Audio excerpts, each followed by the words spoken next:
Pemerintah Turki terbitkan surat perintah penangkapan Perdana Menteri Israel Benyamin Netanyahu dan sejumlah pejabat Israel lainnya. Perintah ini dikeluarkan karena para pejabat Israel itu dinilai telah melakukan genosida dan kejahatan kemanusiaan di Gaza. Kita bahas isu ini bersama pakar hukum internasional Profesor Hikmahanto Juwana. Selamat malam, Prof. Hik. Malam, Baik, Prof. Hik, Turki dan 8 negara lainnya akan menangkap Perdana Menteri Israel Netanyahu. Apa memungkinkan mekanisme seperti ini? Ya, sebenarnya memungkinkan sepanjang Perdana Menteri Netanyahu sedang berkunjung ke 8 negara tersebut. Oke. Kalau misalnya dia di luar 8 negara tersebut, memang akan sulit karena tentu aparat penegak hukum di negara yang bersedia untuk mengirim Perdana Menteri Netanyahu ini, dia tidak punya yurisdiksi di negara lain. Seperti kita punya polisi hanya bisa melakukan kegiatan kepolisiannya itu di wilayah hukum Indonesia, tapi Oke. tidak di wilayah hukum negara lain. Seperti itu. Baik, lalu surat perintah itu diterbitkan berdasarkan undang-undang Turki atau misalnya KUHP-nya Turki. Apakah ketentuan di undang-undang Turki tersebut bisa diberlakukan untuk Netanyahu sejauh ini? Bukan, dugaan Bukan, saya ini bukan ke situ ya? kaitannya, Oke, ya bukan itu. Jadi ini dugaan saya ini kaitannya dengan Mahkamah Kejahatan Internasional yang oke. sudah mengeluarkan arrest warrant. Arrest warrant ini tentu diberikan kepada dunia Mhm, ketika Perdana Menteri Netanyahu berada di mana, maka mereka diminta kerjasamanya mhm, untuk APH di negara tersebut mhm, menyerahkan ke Mahkamah Kejahatan Internasional. Nah, hmm, tentu kalau misalnya itu di Israel, tentu itu tidak bisa karena APH-nya pasti tidak akan mau. mhm. Dan Israel sudah menyatakan diri sudah keluar dari atau tidak pernah ikut di dalam statuta, ya, ratifikasi dari perjanjian statuta Mahkamah Internasional. Nah, Oke, Mahkamah Kejahatan Internasional. Jadi itu tidak bisa dilakukan. Juga demikian kalau Amerika Serikat pasti mereka juga tidak mau. Tapi 8 negara ini sudah mengatakan bahwa kami bersedia. Nah, yang lucu itu adalah Hungaria. Hungaria itu sebenarnya anggota dari Mahkamah Kejahatan Internasional.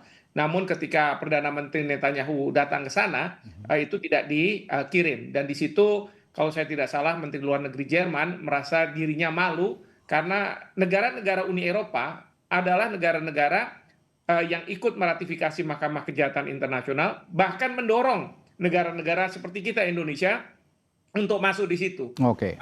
Ini kalau udah bicara hak asasi manusia, ya mohon maaf ya, negara-negara Eropa pun hanya bisa bicara-bicara saja. Hmm, Tetapi kalau sudah ada kenyataan seperti itu, mereka toh akhirnya juga tidak akan mengirimkan. Tetapi kita apresiasi oke. 8 negara yang termasuk di situ ada Norwegia, ada Italia yang Hmm. bersedia mengirim Perdana Menteri Netanyahu ke Den Haag kalau beliau ada di negara tersebut. Oke, tapi ngomong-ngomong Mahkamah Internasional, Mahkamah Kriminal Internasional, saat ini Netanyahu tuh juga statusnya kan buron dari Mahkamah Kriminal Internasional, Prof.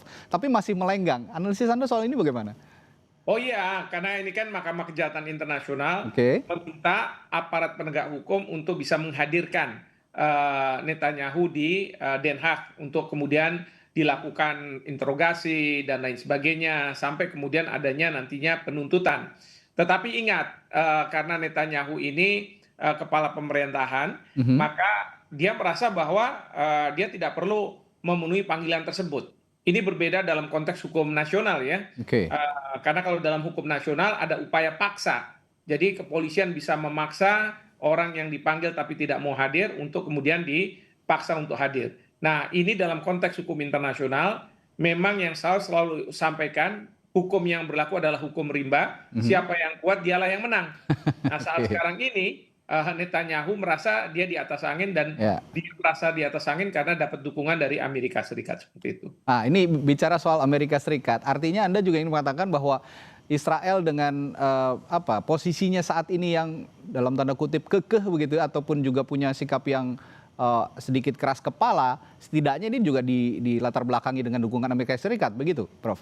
Oh iya, bahkan Amerika Serikat kan sudah menjatuhkan sanksi kepada eh, jaksa yang menuntut Netanyahu. Hmm. Kemudian juga hakim-hakim yang ada di Mahkamah Kejahatan Internasional tidak boleh memasuki Amerika dan lain sebagainya. Hmm.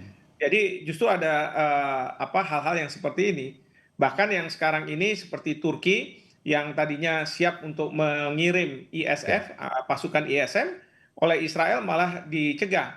Yang menurut saya ini nggak ada kaitannya sebenarnya. Karena ISF itu kan ide dari Presiden Trump. Ya, Dan Presiden Trump tidak mengajak Hamas, tapi juga tidak mengajak Israel. Kenapa tiba-tiba seperti ini? Sebentar lagi mungkin kita juga akan kena nih. Karena dianggap oke. kita ini tidak mengakui Israel sebagai sebuah Oke. negara, sehingga Indonesia tidak boleh mengirim pasukannya. Al, kalau kita bicara soal proksi, ada Uni Eropa, ada Israel yang di-backing-i Amerika Serikat. Kalau bicara soal proksi itu, seberapa besar sebenarnya risiko diplomatik yang dihadapi negara-negara Uni Eropa menyatakan sikap untuk bisa menangkap Netanyahu, terutama dengan hubungannya dengan Amerika Serikat? Ya, nanti kita harus lihat ya bagaimana reaksi dari Presiden Trump. Apakah dia tetap melindungi Perdana Menteri Netanyahu? Kalau misalnya memang seperti itu, biasanya Presiden Trump akan mengatakan bahwa saya akan kenakan tarif lebih tinggi dari sebelumnya. Nah, ini yang hubungan bilateral ini kalau Trump itu selalu mengancamnya adalah akan dikenakan tarif yang lebih tinggi. UUD ya Prof ya, ujung-ujungnya dagang. Iya, ujungnya dagang seperti itu. Betul, Oke, betul. baik. Nah, tapi setidaknya apakah ini bisa jadi penekan terhadap Israel, Prof? Ya tentu ini bisa jadi penekan. Hmm, Ya, sekarang ini misalnya 157 negara sudah mengakui Palestina sebagai sebuah negara. Itu sebagai daya tekan. hmm, Buktinya pada waktu Trump berpidato, Netanyahu berpidato di forum PBB, banyak delegasi yang walk out. oke. Kemudian juga kita lihat nih warga di berbagai negara Eropa yang selama ini pemerintahnya selalu mendukung Israel, mereka menyuarakan bahwa tindakan yang dilakukan oleh Netanyahu ini sudah mengarah ke genosida. Baik. Bahkan itu direspon oleh pemerintah dari negara tersebut sampai mereka mengakui Palestina sebagai sebuah negara dan bersedia kalau Netanyahu ada di negara mereka untuk dikirim ke Mahkamah Kejahatan Internasional menghadapi tuduhan-tuduhan yang disampaikan oleh jaksa. Baik, terima kasih pandangan-pandangannya pakar hukum internasional Profesor Hikmahanto Juwana di Sapa Indonesia Malam. Sampai jumpa lagi, saya selalu Prof.